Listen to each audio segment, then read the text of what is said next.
गुप्तोत्तर काल, हुणों का आक्रमण। ठीक है, अध्याय 14 यूनिट 14 गुप्तोत्तर काल। हुणों का आक्रमण। हुण मध्य एशिया की खानाबदोश जाति थी। उन्होंने यूची जाति को परास्त कर अपना मूल निवास स्थान छोड़ने को विवश किया। हुणों की दो शाखाएं थी, पश्चिमी एवं पूर्वी। पश्चिमी शाखा ने रोमन साम्राज्य पर आक्रमण कर रोमन साम्राज्य की नींव हिला दी। पूर्वी शाखा ने 5वीं शताब्दी में भारत पर आक्रमण किया। हुणों का पहला आक्रमण 455 ईस्वी में हुआ और स्कंदगुप्त ने इन्हें पीछे धकेल दिया। हुण आक्रमण ने गुप्त अर्थव्यवस्था को आर्थिक संकट में डाल दिया, जिससे जिससे गुप्तों ने अपने सिक्कों में मिलावट करनी पड़ी। 500 ईस्वी के आसपास हुणों का नेता तोरमान मालो का स्वतंत्र शासक बन गया। धान्य विष्णु के एरण मालवा के वराह प्रतिमा अभिलेख में भी तोरमान का जिक्र आता है।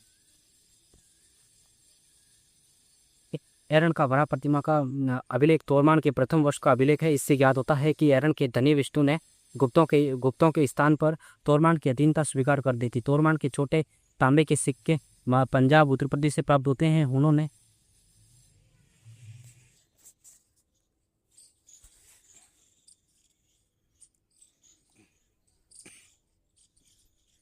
एरन का वराह प्रतिमा अभिलेख तोरमान के प्रथम वर्ष का अभिलेख है। इससे ज्ञात होता है कि एरन ने धनी विष्णु ने गुप्तों के स्थान पर तोरमान की अधीनता स्वीकार कर ली थी। तोरमान के छोटे तांबे के सिक्के पंजाब और उत्तर प्रदेश से प्राप्त होते हैं। उन्होंने केवल तांबे व चांदी के सिक्के चलाए। Thank you. तोरमान के छोटे तांबे के सिक्के पंजाब उत्तर प्रदेश से प्राप्त होते हैं। उन्होंने केवल तांबे और चांदी के सिक्के चलाए थे। कूरा अभिलेख में भी तोरमान का जिक्र मिलता है। कूरा अभिलेख और तोरमान की रजत मुद्राओं पर पई जऊल की उपाधि मिलती है।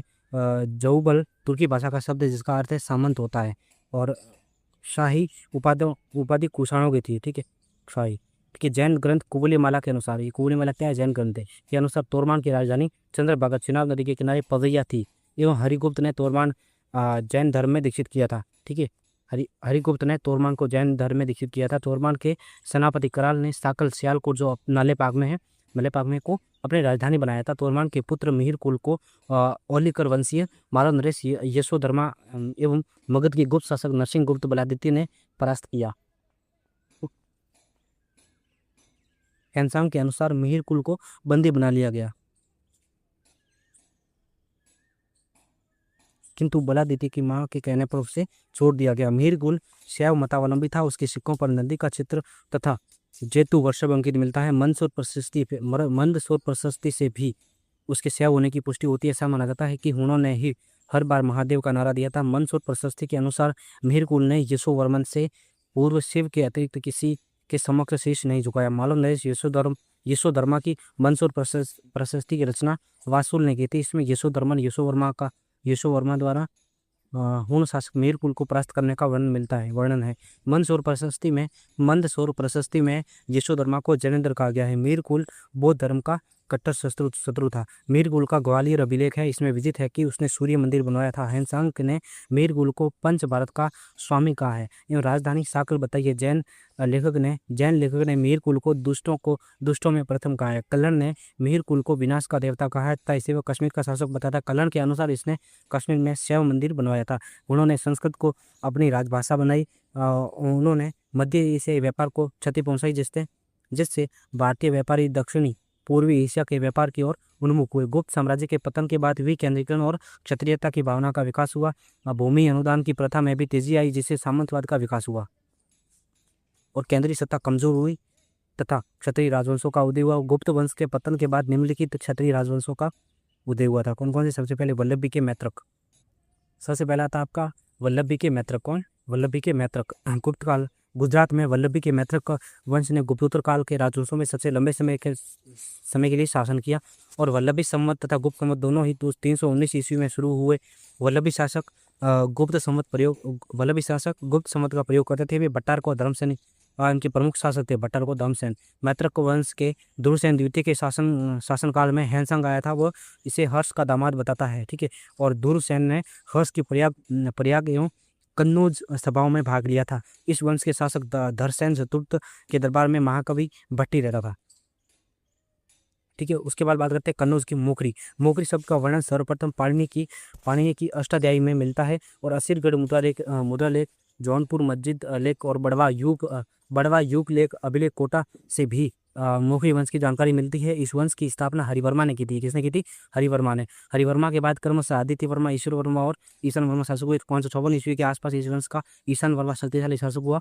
मोकरी मूलत गया बिहार के निवासी थे। उन ईशान वर्मा के बाद सर्व वर्मा, अवंती वर्मा व ग्रह वर्मा शासक हुए। ग्रह वर्मा द्वितीय इस वंश का अंतिम शासक था। उसने थाने से प्रभाकरण ये नहीं है हरा अभिलेख समय 553 से 54 ईस्वी, 12 उत्तर प्रदेश से मोकरी वंश की जानकारी मिलती है। ठीक है। और हरा अभिलेख की खोज 1915 ईस्वी में शास्त्री ने की थी। हरा अभिलेख ईशान वर्मा के पुत्र सूर्य वर्मा मिहिर वर्मा ने उत्तीर्ण करवाया। ठीक है।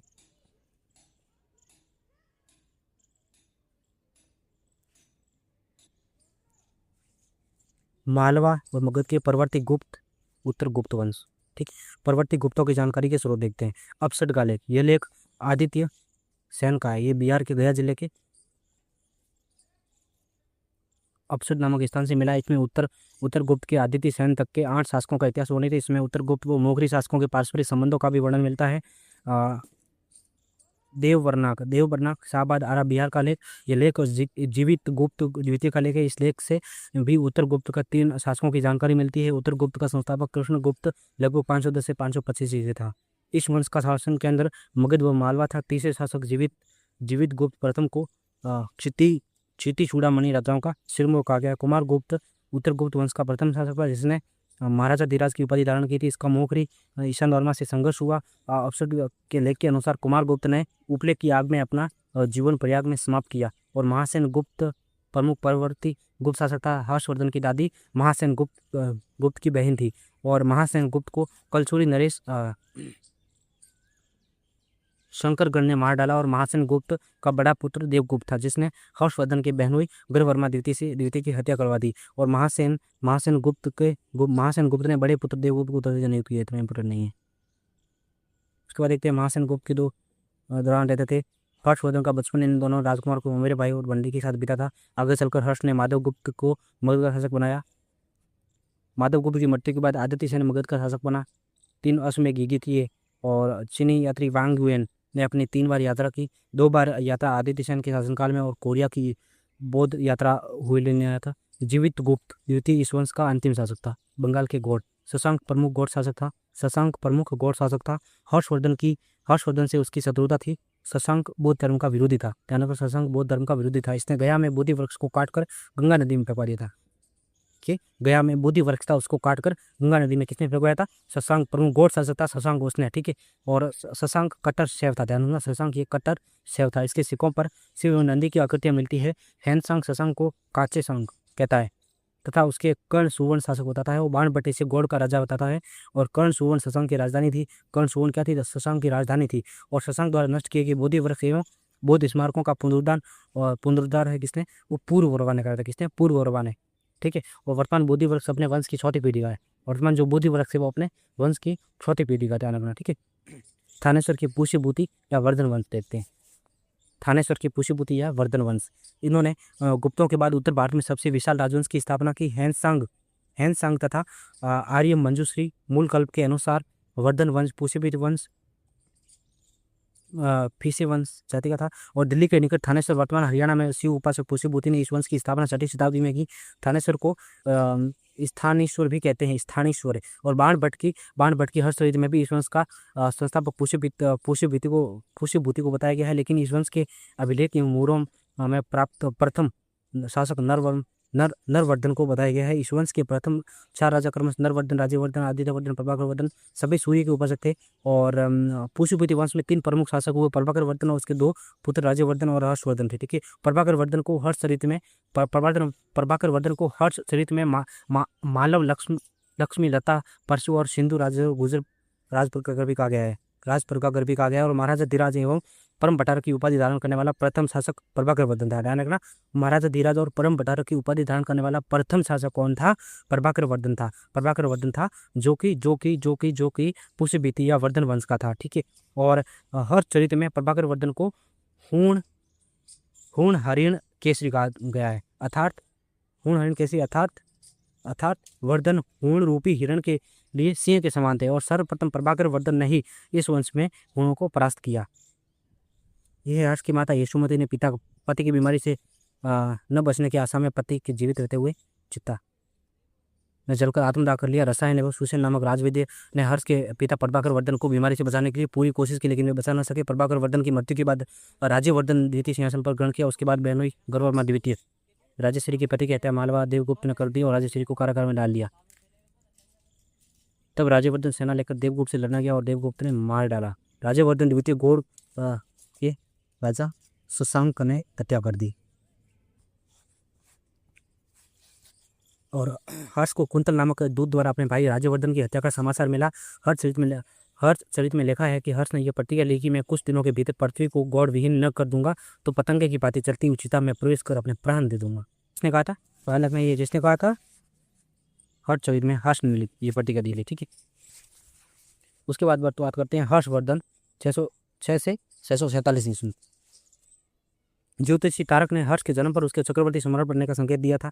सेनापति सिंहनाथ के कहने पर हर्ष ने सिंहासन ग्रहण किया। हर्षवर्धन ने 606 ईस्वी में राज्यारोहण के साथ ही हर्षवंत पलाया और हर्षवर्धन के शासक बनने के समय राज्य की स्थिति काफी संकटपूर्ण थी और गौड़ के राजा शशांक ने हर्ष के भाई राज्यवर्धन का भी मालवा के देवगुप्त ने हर्ष के बहनोई गर्ववर्मा का वध कर दिया। हर्ष के ममेरे भाई मित्र भंडी ने राजश्री के विंध्याचल जंगल में भागने की खबर दी और हर्ष ने एक बौद्ध भिक्षु दिवाकर मित्र की सहायता से अपनी बहन को ढूंढा जब वो आत्मदाह करने जा रही थी। हर्ष का दिवाकर मित्र की प्रथम भेंट विंध्यन प्रदेश में हुई। भास्कर वर्मा का दूत हर्ष, ये इतना इंपॉर्टेंट नहीं है। हर्ष ने कामरूप असम के राजा भास्कर वर्मा से संधि कर गौड़ के राजा शशांक के विरुद्ध सैनिक कार्रवाई की। हर्ष चरित में लिखा है कि इसने पूर्व भास्कर वर्मा ने शिव के अतिरिक्त किसी के सामने सिर नहीं झुकाया था। हर्ष ने गौड़ शासक शशांक को हराया था और आर्य मंजूश्री मूलकल्प में शशांक की पराजय की जानकारी मिलती है।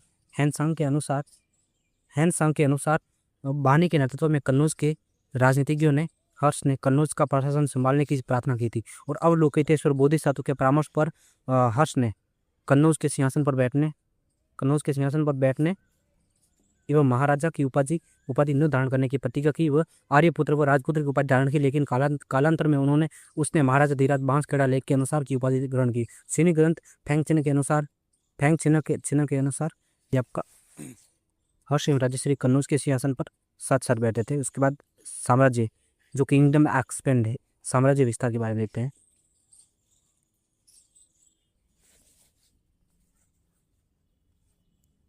साम्राज्य विस्तार। हर्ष ने दक्षिण में साम्राज्य विस्तार के लिए वल्लभी सौराष्ट्र पर आक्रमण किया। यह युद्ध ही हर्ष एवं पुलकेशिन द्वितीय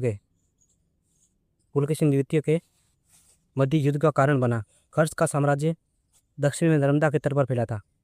दक्षिण में नर्मदा के तट तक फैला था और वातापी के चालुक्य शासक पुलकेशिन द्वितीय ने नर्मदा के दक्षिण में हर्ष के विस्तार को रोका। ठीक है, और रवि कीर्ति के 634 ईस्वी के एहोल अभिलेख रवि कीर्ति का एहोल के अनुसार हर्ष पुलकेशिन द्वितीय से नर्मदा नदी के तट पर युद्ध में पराजित हुआ था। तो ये रवि कीर्ति ने एहोल प्रशस्त जो अभिलेख है उसमें लिखा 634 का है और ये युद्ध 630 से 634 के बीच हुआ था। पुलकेशिन द्वितीय के समकालीन था, ये कंटेम्परेरी था, ध्यान रखना। ठीक है, कौन? ये आपका हर्ष। ठीक है, और पुलकेशिन द्वितीय से युद्ध का उल्लेख एहोल लेख सीयू की एवं जेकेरी अभिलेख में है। एहोल अभिलेख में हर्ष की गज का नाम दर्पशात का भी उल्लेख है और हर्ष का साम्राज्य पूर्व में गंजाम से लेकर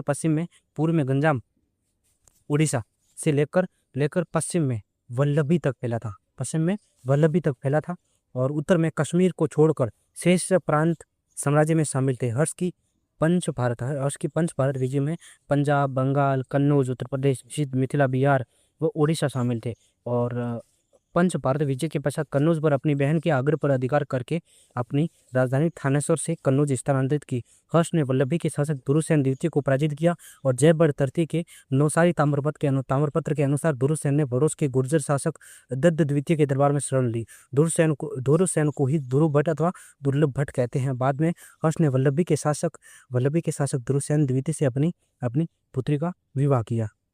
हर्ष के समकालीन सिंध का शासक सासी राय था। सेन का कौन शासक रहा है। और हेनसांग मगध का शासक पूर्व वर्मा को बताता है जिसे हर्ष से हराकर मगध पर अधिकार किया था। हर्ष द्वारा अंतिम युद्ध 643 ईस्वी में गंजाम या कांगो उड़ीसा में करने का उल्लेख है। और मतवालिन के अनुसार हर्ष ने 641 ईस्वी में चीनी नरेश ताई सुंगती आंग के दरबार में दूत भेजा, जिसके जवाब में तीन चीनी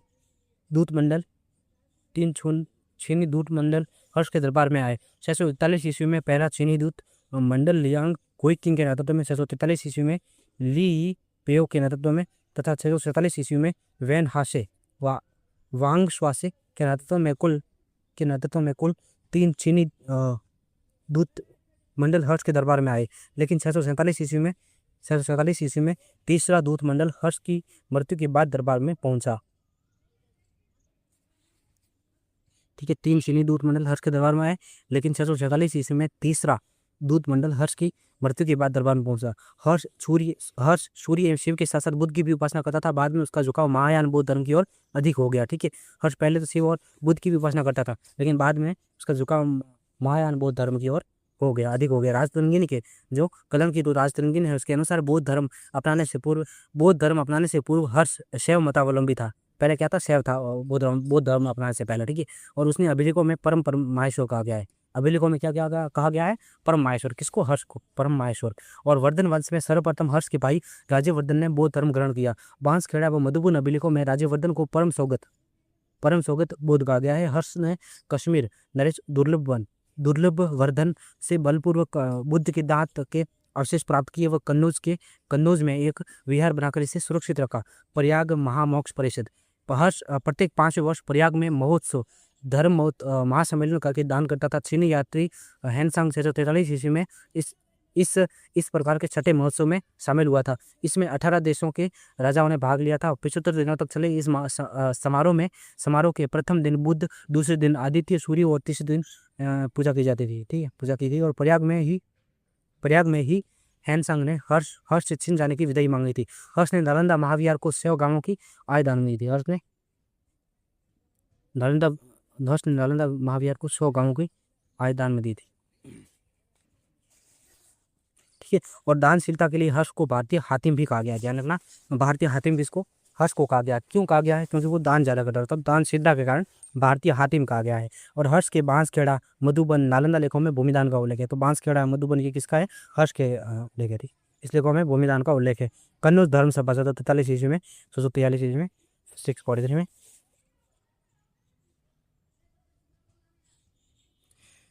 तो ये कन्नौज ठीक है, देखा हमने कन्नौज धर्म सभा 643 ईस्वी, महायान धर्म बुद्ध धर्म का। ठीक है, शाखा है, बौद्ध धर्म की एक शाखा है। महायान धर्म की महत्ता स्थापित करने के लिए ये महासम्मेलन बुलाया गया था और 20 दिनों तक चला था, जिसमें 20 देशों के राजाओं ने भाग लिया था। 21वें दिन विशाल जुलूस निकाला गया, जिसमें बुद्ध की स्वर्ण प्रतिमा सबसे आगे थी और ब्रह्मा की वेशभूषा में भास्कर और शक्र इंद्र की वेशभूषा में हर्ष के बुद्ध के अनुचर के पादे चल रहे थे। हर्ष ने घोषणा की कि कोई भी धर्माचार्य हेनसांग के विरुद्ध बोलेगा उसकी जुआ काट ली जाएगी। और अंत में हर्ष ने 500 ब्राह्मणों को देश से निर्वासित किया। और इसी सभा में हेनसांग को महायान देव व मोक्ष देव की उपाधियां प्रदान की गई। R.K. मुखर्जी ने इस धर्म सभा को धर्मों का महासम्मेलन कहा है। और हेनसांग से 629 से 645 ईस्वी तक भारत में रहा। उसने नालंदा विश्वविद्यालय में अध्ययन किया और नालंदा इस समय शिक्षा का प्रसिद्ध केंद्र था। हर्ष की साहित्यिक उपलब्धियां। हर्ष उच्च कोटि का कवि था। उसने संस्कृत में नागानंद, रत्नावली व प्रियदर्शिका नामक 3 नाटकों की रचना की। अतः हर्ष को साहित्यकार सम्राट भी कहा जाता है कि धावक नामक कवि ने हर्ष के 3 नाटक लिखे। कदम्बरी हर्षचरित के लेखक बाण भट्ट, सुभाषी तावली और मयूर शतक व सूर्य शतक के लेखक मयूर भट्ट व हेनसांग को हर्षवर्धन ने आश्रय दिया। बाण भट्ट विहार के औरंगाबाद जिले के प्रीतिकुटा गांव का निवासी था। हर चरित में 8 अध्याय उच्चावच है। ठीक है, और कुछ विद्वानों ने चंडी शतक, पार्वती परिणय व मुकुंट परितक का रचिता भी बाण भट्ट को माना जाता है। ठीक है, चंडी शतक ये। और हर्ष की सभा में मातंग दिवाकर नामक विद्वान था जो कि चांडाल था। भर्तृहरि ने श्रृंगार शतक, नीति शतक और वैराग्य शतक की रचना की थी। ये किसकी है, भर्तृहरि। क्या, श्रृंगार शतक, नीति शतक और वैराग्य शतक, ये तीनों किसकी रचना है, भर्तृहरि की। बाण भट्ट के पुत्र भूषण भट्ट, पुलिंद भट्ट ने अपने पिता के अपूर्ण ग्रंथ कादम्बरी को पूर्ण किया। और कुमारदास ने जानकी हरण, जयादित्य व वामन वामन ने कशिकावर्ती की रचना की। और बाणभट्ट ने हर्ष को कुशल बांसुरी वादक बताया है। ठीक है। उद्योतकर नामक विद्वान ने संभवतः इसी समय न्यायवर्ती का लिखा। और हेनसांग ने युगासार दर्शन पर भी एक क्रम लिखा था। हेनसांग ने युगासार दर्शन पर। और हर्ष ने जयसेन नामक बौद्ध विद्वान को उड़ीसा के 80 ग्राम दान देने चाहे, परंतु जयसेन ने विनीत भाव से दान लेना अस्वीकार कर दिया। और हेनसांग चीनी सम्राट ताइशुंग का समकालीन था। ठीक है। एक यूरोपीय लेखक ने हर्ष को हिंदू काल का अकबर कहा है। और हर्ष का दूसरा नाम शीलादिति था। हर्ष का दूसरा नाम क्या था? शीलादिति था। और हेनसांग हर्ष का शीलादिति नाम से ही वर्णन करता है।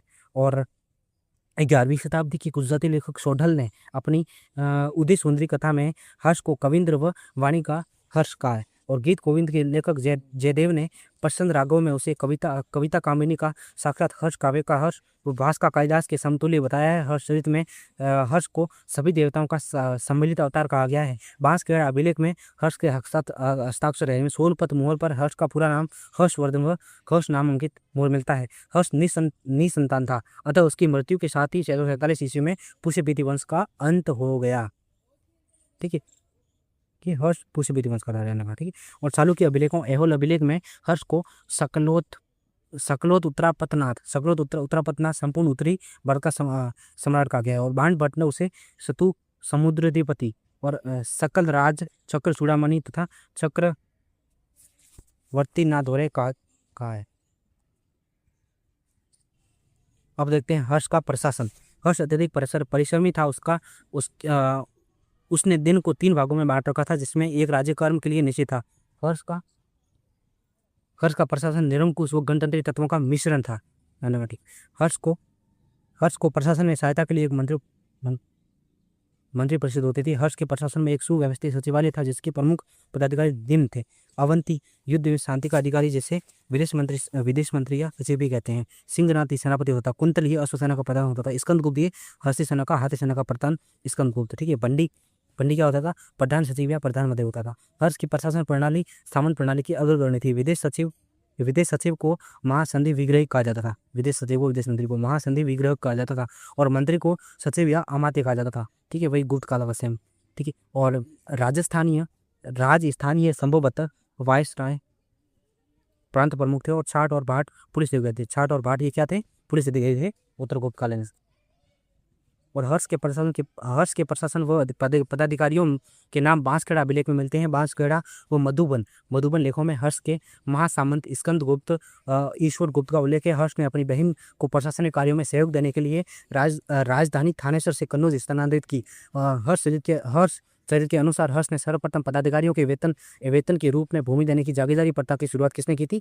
हर्ष ने की थी सर्वप्रथम। ठीक है। और हेनसांग के अनुसार मंत्रियों और केंद्रीय कर्मचारियों को नकद वेतन नहीं बल्कि भूखंड दिए जाते थे। और सैनिक पदाधिकारियों को नकद वेतन दिया जाता था। हेनसांग ने लिखा है कि राजभूमि को 4 भागों में बांटा गया था। और एक भाग राज्य कार्य चलाने के लिए था, और दूसरा भाग मंत्रियों को अन्य राज कर्मचारियों को वेतन के लिए था, और तीसरा भाग सुयोग्य व्यक्तियों को पुरस्कृत करने के लिए था, और चौथा भाग धार्मिक संप्रदायों को दान देने के लिए था।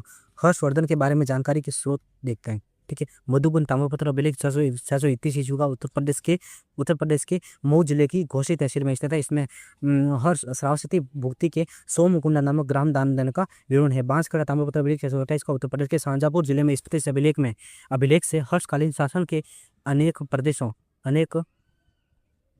प्रदेशों व पदाधिकारियों के नाम, हर्ष की वंशावली, राज्यवर्धन की धोखे से हत्या आदि का विवरण है। ठीक है, धोखे से आदि वर्णन है। बांसखेड़ा व मधुबन लेखों में हर्ष की नौसेना का उल्लेख है। बिटूरा मुद्राफान फैजाबाद जिले के बिटूरा नामक स्थान से एक विशाल मुद्राफान प्राप्त हुआ है, जिसमें 9 मुद्राएं प्रतापशील प्रभाकर वर्धन और 284 मुद्रा शिलादित्य हर्षवर्धन की, 9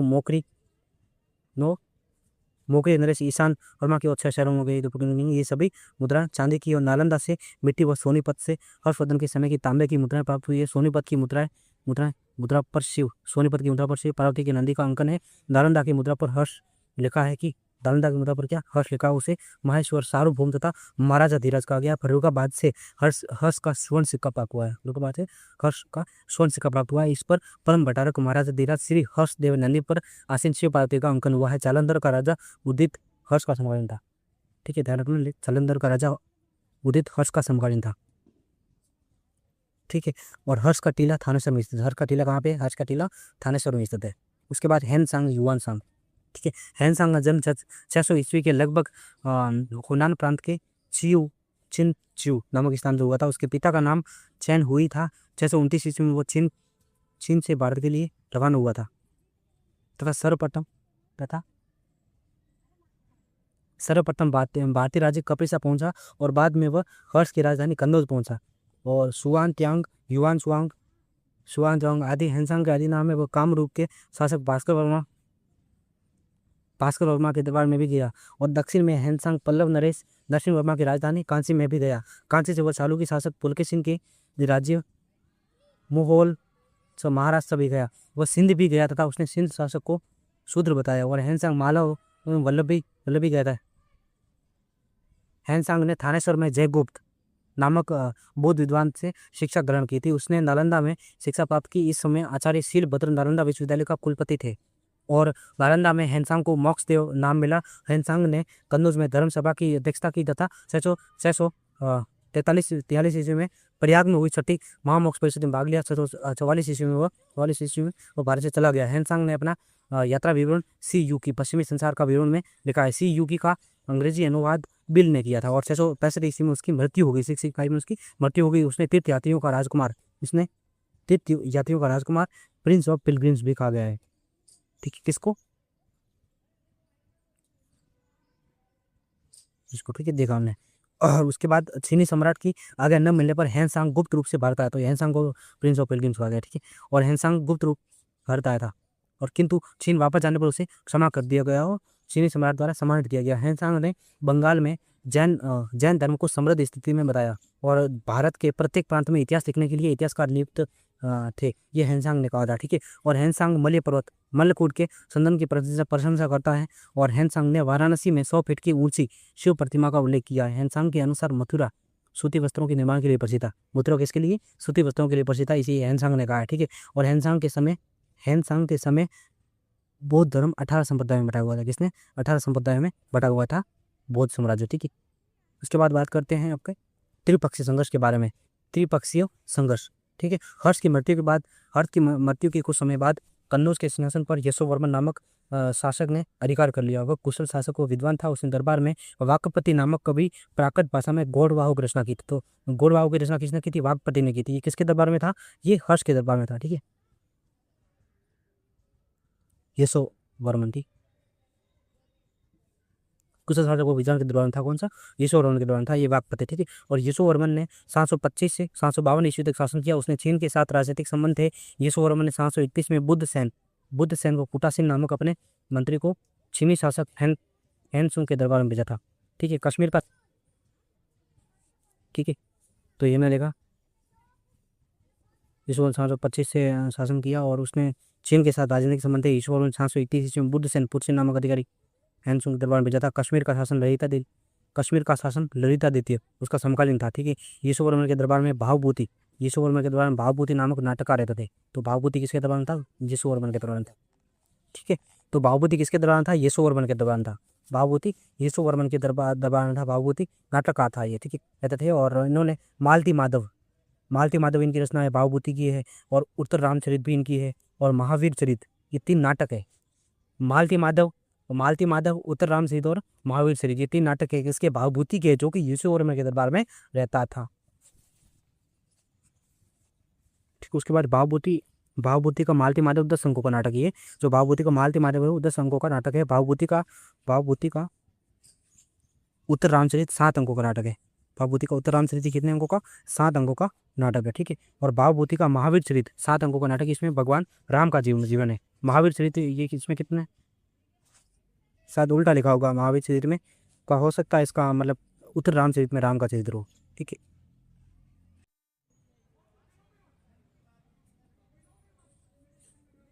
तो हमने ये देखा कि भावभूति ये राम नाटक देखे थे। और यशोवर्मन की मृत्यु के बाद कन्नौज का आधिपत्य को लेकर 3 महाशक्तियों में संघर्ष हुआ जो त्रिपक्षीय संघर्ष करा था। मालती माधव, उत्तर रामचरित और महावीर चरित, भावभूति के 3 नाटक है। ठीक है, यशोवर्मन के दरबार में।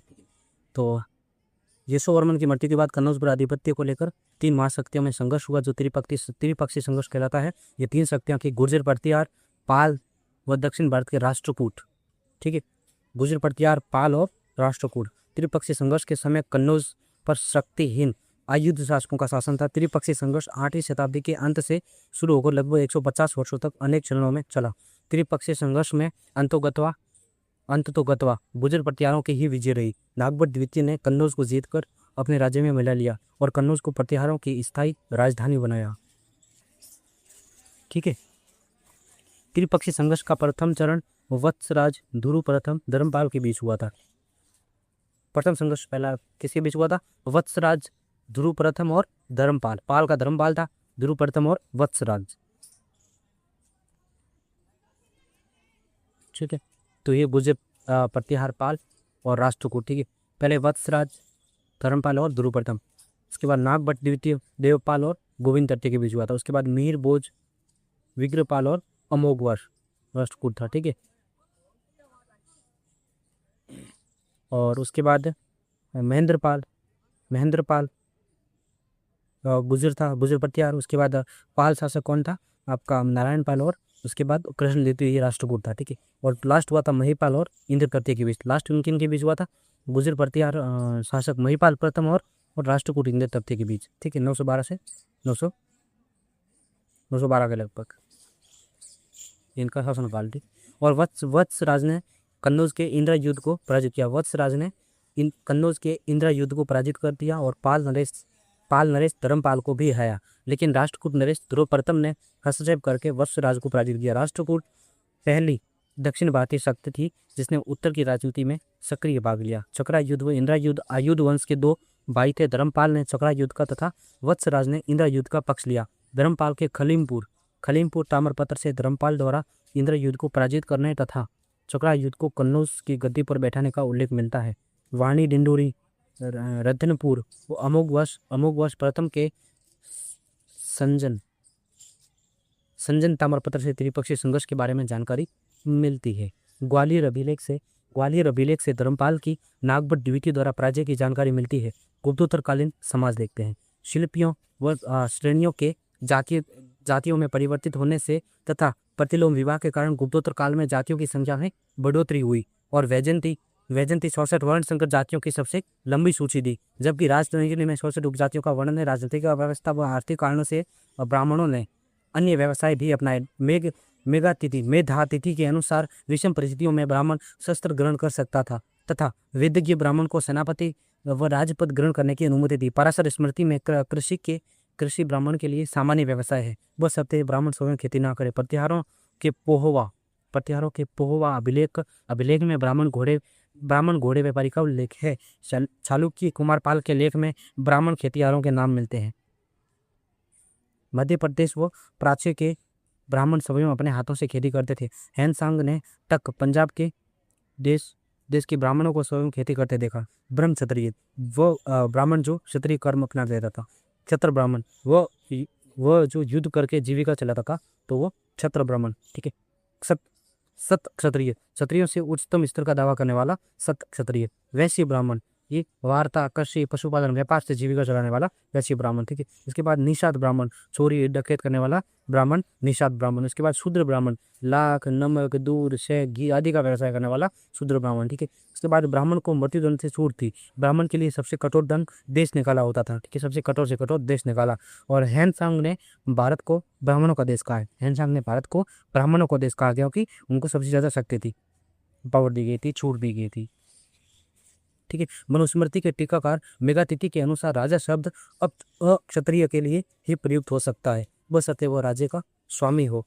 राजपूतों का अभ्युदय इस काल की सबसे महत्वपूर्ण घटना थी। राजपूतों ने क्षत्रियों का स्थान ले लिया और 12वीं शताब्दी तक राजपूतों की 36 जातियां प्रसिद्ध हो गई।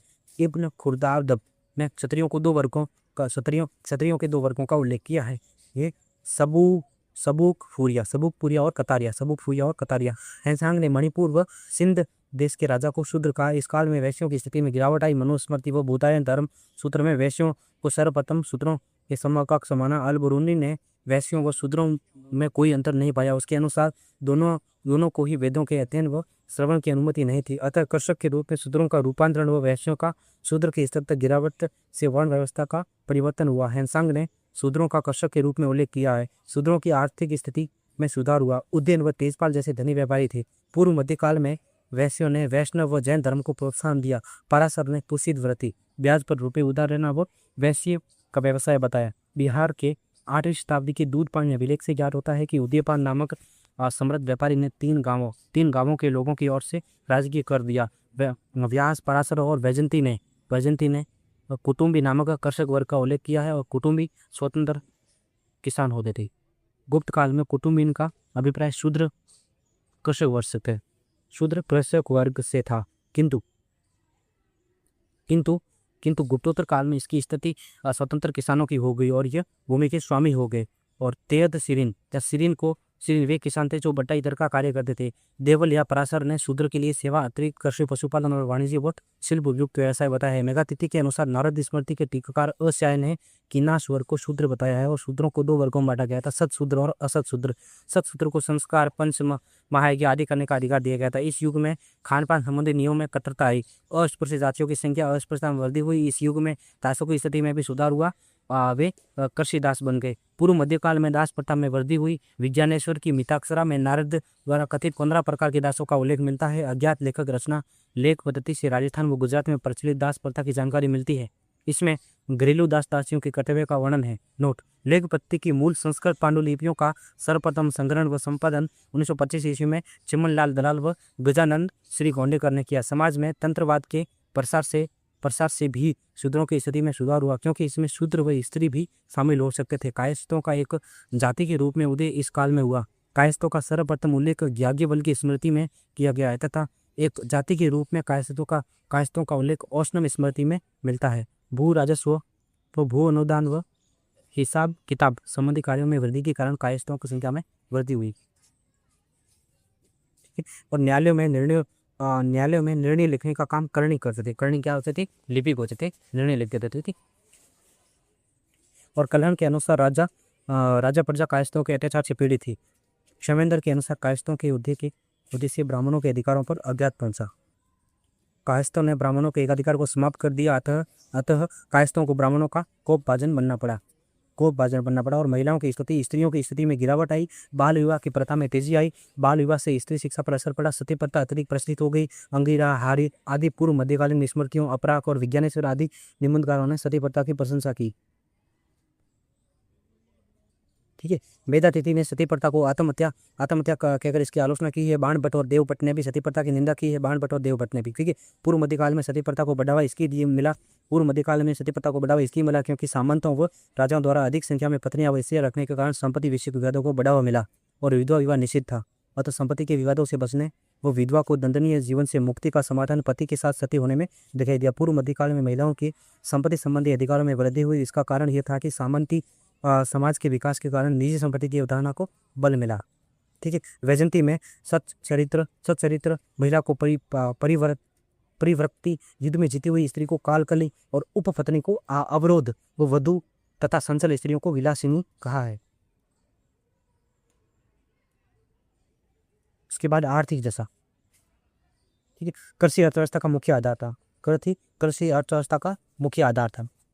ठीक है। और अग्नि पुराण के अनुसार कृषि की वृद्धि के लिए सिंचाई के साधन जुटाना राजा के प्रमुख 8 कर्तव्यों में से थे। बंधुआ मजदूरी का सबसे पहला उल्लेख भागवत पुराण 8वीं शती में मिलता है। राजतरंगिणी में खुया नामक इंजीनियर का उल्लेख मिलता है जिसने झेलम नदी पर बांध बनाकर नहर निकलवाई। चंदेल राजाओं ने राहिले सागर व तीर्थ सागर नामक जलाशय बनाए। भोज परमार ने भोज सागर बनवाए। सिंचाई रहट से होती थी और संस्कृत में ग्रंथों में अर्रघट का उल्लेख मिलता है। अर्रघट, ठीक है, रहट से होती थी, अर्रघट का उल्लेख मिला है। और इसको खींचने वाले को क्या अर्रघटियर कहा गया है। खींचने वाले को अर्रघटियर। ठीक है। और बाण भट्ट के हर चरित्र में सिंचाई के साधन रूप में तुला यंत्र व जल पंप का उल्लेख मिलता है। हैंसांग के अनुसार वर्ष के समय खेतों में सिंचाई के लिए घंटी यंत्र तथा उद्दग घटी का प्रयोग मिलता है। हैंसांग के अनुसार हर्ष के समय खेतों में सिंचाई के लिए घंटे यंत्र और उद्दग घटी का प्रयोग किया गया है। और बंजर भूमि को इरण कहा गया। तो इवन किसको कहा गया? इरण, जो बंजर भूमि होती तो उसको बंजर भूमि को इरण कहा गया है। बंजर भूमि को इरण कहा गया। ध्यान रखना। ठीक है। इसके बाद व्यापार की बात करते हैं। सामंतवाद के कारण बंद स्थानीय अर्थव्यवस्था का विकास हुआ और ग्राम आत्मनिर्भर थे, अतः व्यापार वाणिज्य में गिरावट आई। मालव, गन्ना, नील, अफीम के लिए, मगध, कलिंग के धान के लिए प्रसिद्ध थे। गुजरात सूती कपड़े व नील के लिए प्रसिद्ध था। उज्जैन व कन्नौज, कन्याकुंज इस समय के समृद्ध नगर थे। बंगाल मलमल, पान, सुपारी व स्वर्ण के लिए प्रसिद्ध था। ठीक है। पूर्वी तट के बंदरगाह ताम्रलिप्ति, सप्तम, पुरी, कलिंग व शिकासोम। ठीक है। इस काल में ताम्रलिप्ति के स्थान पर सप्तग्राम का महत्व बढ़ा। सप्तग्राम ये क्या है? एक बंदरगाह था। ठीक है। और सोना, तांबा, टीन, मसाले, मूंगा, घोड़े आयात किए जाते थे। ध्यान रखना, सोना, तांबा, टीन, मसाले, मूंगा और घोड़े ये थे इम्पोर्ट किए जाते थे। ठीक है, इम्पोर्ट किए जाते थे। ठीक है। और कोले माला में उत्तर दिशा व दक्षिण के व्यापारियों का एक स्थान पर मिलने का उल्लेख है। और चोर व डाकों के कारण मार्ग सुरक्षित नहीं थे। हैंसांग को भी 2 बार लुटेरों ने लूट लिया था और नदियों द्वारा व्यापार अधिक सुरक्षित समझा जाता था। तार शुल्क व राज्य की आय का महत्वपूर्ण साधन था। तर शुल्क लेने वाले अधिकारी को पाल अभिलेखों में तरीक कहा गया है। क्या कहा गया है? तरीक कहा गया है। ठीक है। अरब आक्रमण के कारण पश्चिम से व्यापार में गिरावट आई। अगर अरब आक्रमण के कारण पश्चिम से व्यापार में गिरावट आई। अरब साम्राज्य के विस्तार के कारण समुद्री व्यापार अब अरबों का व्यापार बढ़ा। समुद्री व्यापार पर अरबों का व्यापार बढ़ा और चीनियों व बड़े जहाज़ों के निर्माण से समुद्री व्यापार में चीन का प्रभाव बढ़ा। और राजेंद्र चोल द्वारा दक्षिण पूर्व विजय के कारण दक्षिण पूर्व एशिया व चीन से व्यापार बढ़ा। 10वीं शताब्दी के बाद पश्चिमी देशों से भी व्यापार में वृद्धि हुई। गैरवाल शासकों ने मुस्लिम व्यापारियों पर तुरुस्क दंड लगाया। ये किसने लगाया था? मुस्लिम व्यापारियों पर था। क्या था? तुरुस्क दंड। किस पर था? मुस्लिम व्यापारियों पर था। और किसने लगाया था? गैरवाल शासकों ने लगाया था। ठीक है। तुरुस्क दंड का संबंध किससे? मुस्लिम व्यापारियों पर गए तस से। उसके बाद उद्योग पर बात करते हैं। उद्योग पूर्व मध्यकाल की स्मृतियों में शिल्प और उद्योग शूद्र के लिए आवश्यक व्यवसाय माने गए थे और वस्त्र उद्योग विकसित अवस्था में था। मान 16 के अनुसार 12वीं शताब्दी में मुल्तान, अहिलवाड़ और कलिंग वस्त्र उद्योग के प्रमुख केंद्र थे। अपरांत, मालव, काशी और बंगाल व मदुरा भी वस्त्र उद्योग के केंद्र थे। बड़ौज के बने कपड़े वरोज के नाम से विख्यात थे। खंबात के बने कपड़े खंबायात के नाम से। और हैंसांग ने कश्मीर के सफ़ेद लिनन का उल्लेख किया है। हैंसांग ने अनेक प्रकार के रेशमी और सूती वस्त्रों का उल्लेख किया है, जैसे कोशे क्षण रेशों से बना होता था। और कोशे के पौधों के रेशों से बना हुआ कपड़ा दुकुल का जाता था। पौधों के रेशों से बना हुआ कपड़ा क्या कहलाता था? दुकुल। तो दुकुल क्या है? पौधों के रेशों से बना हुआ कपड़ा दुकुल कहलाता था। ठीक है। और बाण में हर्षरिधि में रेशम के बने अनेक वस्त्रों का उल्लेख किया है, जैसे लालातुंज, अनशुक, छीनाशुक आदि। शांति देव के शिक्षा समूह से 7वीं शताब्दी से ज्ञात होता है कि वाराणसी श्रेष्ठ रेशम के लिए प्रसिद्ध था। उसके बाद कामरूप, जो असम का चित्रपट व जातिपट रेशम का कपड़ा प्रसिद्ध वस्त्र थे। चित्रपट या जातिपट ये रेशम का कपड़ा था। ठीक है। कहाँ का था? कामरूप, असम का। ठीक है। प्रसिद्ध थे गुप्त काल में, गुप्तोत्तर काल। ठीक है। अरब यात्री सुलेमान ने बंगाल की मलमल के बारे में लिखा है कि यह इतनी महीन होती थी कि अंगूठी के बीच से पूरा थान निकल जाए। और इब्न हुकल के अनुसार सिंध का देवल नगर तलवारों के निर्माण के लिए प्रसिद्ध था। श्रेणी संगठन, शिल्प वो उद्योग श्रेणियों में संगठित होते थे। श्रेणी एक ही व्यवसाय करने वाले लोगों का संगठन होता। श्रेणी क्या होता था? एक ही व्यवसाय करने वाले लोगों का एक संगठन था। क्या? श्रेणी कहलाता था। ठीक। और वे अनेक स्थानों के लोग भी हो सकते थे, बशर्ते एक ही व्यवसाय करने वाले लोग हो। चाहे वो अलग अलग स्थानों के हो या एक ही स्थान के हो, तो उनको श्रेणी पाया जाता था। ठीक है। और श्रेणी का मुख्य महत्व क्या? जो मुखिया होता था वो क्या कहलाता था? श्रेणी का मुखिया क्या कहलाता था? महत्व क्या? माहर कहलाता था। मगर इन श्रेणियों की कार्य समिति को कार्यचिंतक कहा गया है। इन श्रेणियों की कार्य समिति को क्या? समिति को कार्यचिंतक कहा गया है। और पूर्व मध्यकाल में सिक्के का प्रयोग कम हो गया। पूर्व मध्यकाल में सिक्के का प्रयोग है वो कम हो गया। और विदेशी व्यापार में गिरावट व सामंती व्यवस्था में राज्य कर्मचारियों के वेतन के स्थान पर भूमिदान किए जाने के कारण सिक्कों की आवश्यकता कम हो गई और शुद्ध सिक्के तो बहुत ही कम मात्रा में मिले हैं। साधारण लेन देन पोड़ियों के माध्यम से होता था। वो पोड़ियों के माध्यम से होता था, जिन्हें प्रतिहार अभिलेखों में कपरदक कहा गया है। क्या कहा गया है? कपरदक। उसके बाद धर्म की बात करते हैं। ठीक है। गुप्तोत्तर काल में तांत्रिक धर्म का उदय हुआ। तांत्रिक धर्म का उदय कब हुआ था? गुप्तोत्तर काल में तांत्रिक धर्म का उदय हुआ। ठीक है। और महायान बौद्ध धर्म विकसित होकर मंत्रायान, वज्रयान, सहजयान जैसे तंत्र संप्रदाय का आधार बन गया। पाल राजाओं के काल में सहजयान का विकास हुआ। सहजयान का मार्ग योग क्रिया का है। हैनसांग ने कपिल वस्तु, कुशीनगर और श्रावस्ती को उजड़ा हुआ पाया। तंत्रवाद ने बौद्ध धर्म व हिंदू धर्म व शैव मत के बीच अंतर को समाप्त कर दिया। शैव धर्म, शैव धर्म में भी कापालिक, कालामुख जैसे अघोरी संप्रदाय विकसित हुए और उज्जैन शैव धर्म का गढ़ था। उज्जैन शैव धर्म का गढ़ था। तो शैव धर्म का गढ़ कौन सा था? उज्जैन था। ठीक है। और नाथ व कोल मार्ग जैसे तंत्र संप्रदाय विकसित हुए। नाथ और कोल मार्ग ये क्या थे? तंत्र संप्रदाय से संबंधित थे। उज्जैन स्थित महाकाल मंदिर संपूर्ण देश में प्रसिद्ध था। उज्जैन स्थित जो महाकाल मंदिर है वो संपूर्ण देश में, और ये शैव धर्म से संबंधित। ठीक। और शक्ति की पूजा भी इस युग में अत्यधिक लोकप्रिय हुई।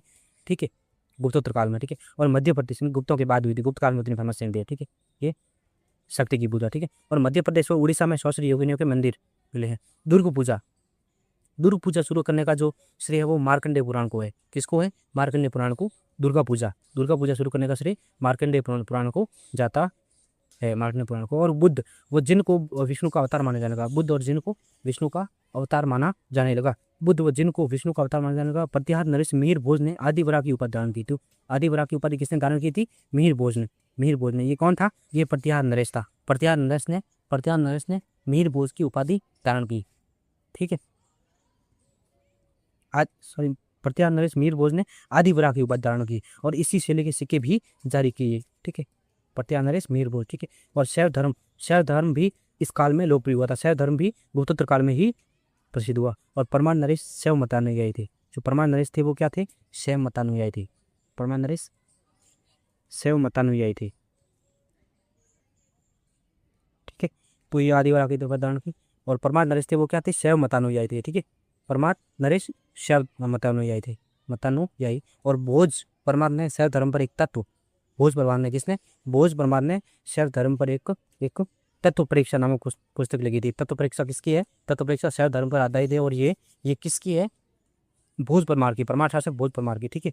और पाल, सैन, चंदेल राजाओं के अभिलेख ओम नमः शिवाय की प्रार्थना से शुरू होते हैं। दक्षिण भारत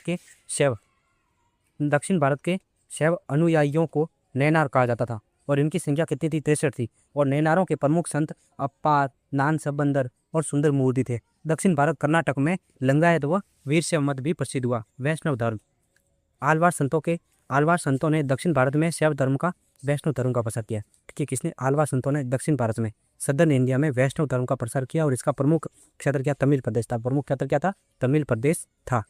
ठीक है। आलवार संतों ने दक्षिण में वैष्णव धर्म का प्रसार किया। ठीक है। और तमिल क्षेत्र इसका प्रमुख क्षेत्र था। ठीक है। आलवार संतों की संख्या कितनी थी? 12 थी, जिसमें प्रमुख थे तिरुमंगाई। प्रमुख कौन थे? तिरुमंगाई। क्या थे प्रमुख? तिरुमंगाई, पेरी अलवार, अंडाल और नम्मावलार, मधुर कवि, कुलशेखर, पांडे राजा, तिरुपायन, भूत योगी, महायोगी, सरो योगी आदि। तिरुमंगई वेलाल जाति शूद्र का था। तिरुमंगई वेलाल जाति शूद्र था। ठीक है, तिरुमंगई। और आलवार वैष्णव धर्म ये क्या है? भावनात्मक है। ध्यान रखा, दार्शनिक नहीं है। जो आलवार वैष्णव धर्म है वो क्या है? वो इमोशनल है, भावनात्मक है, ना कि दार्शनिक। फिलोसॉफिकल नहीं है, इमोशनल है, भावनात्मक है। ठीक है। शैव धर्म, आलवार वैष्णव धर्म भावनात्मक है, दार्शनिक नहीं है। इसके बाद सूर्य पूजा। आदित्य सेन व जीवित गुप्त के शाहपुर और देवबरना का अभिलेख में सूर्य पूजा का उल्लेख है। मोढेरा गुजरात में है। जो मोढेरा का सूर्य मंदिर है वो भी सूर्य मंदिर भी प्रसिद्ध है। ठीक है। तो वो उत्तर गुप्त काल का है, गुप्तोत्तर काल या उत्तर गुप्त काल का है। और मंदसौर मूल स्थान गुजरात में तथा मांडा स्यात यानी बुलंदशहर में सूर्य मंदिर भी बने थे। और दलितादित्य ने कश्मीर में सूर्य पूजा का प्रसिद्ध मातन मंदिर बनाया था। ठीक है। और मुल्तान के प्रसिद्ध सूर्य मंदिर का उल्लेख हैनसांग, अबू जईद, अल मसूदी तथा अल बरून ने भी किया है। और मुल्तान सूर्य पूजा का प्रमुख केंद्र था। मुल्तान सूर्य पूजा का प्रमुख केंद्र था गुप्तोत्तर काल में। ठीक है, ध्यान रखो, गुप्तोत्तर काल में। ठीक है। और बंगाल के सैन्य शासक विश्वरूप सेन तथा केशव सेन ने सूर्य उपासक होने के कारण परम शोर की उपाधि धारण की। तो परम शोर की उपाधि किसने धारण की थी? परम शोर की उपाधि धारण की थी आपके सैन्य शासक विश्व रूप से अन्य है। ठीक है। और दक्षिण के कदम, गंग, होयसल, राष्ट्रकूट और पश्चिमी चालुक्यों ने तथा गुजरात के चालुक्य शासकों ने भी जैन धर्म को संरक्षण प्रदान किया। गुजरात के चालुक्य शासकों ने भी जैन धर्म को संरक्षण प्रदान किया था। और राजस्थान व मालवा में भी जैन धर्म को प्रचुर मिला। राजस्थान और मालवा में भी जैन धर्म को प्रचुर मिला। उसके बाद बात करते हैं भाषा और साहित्य में।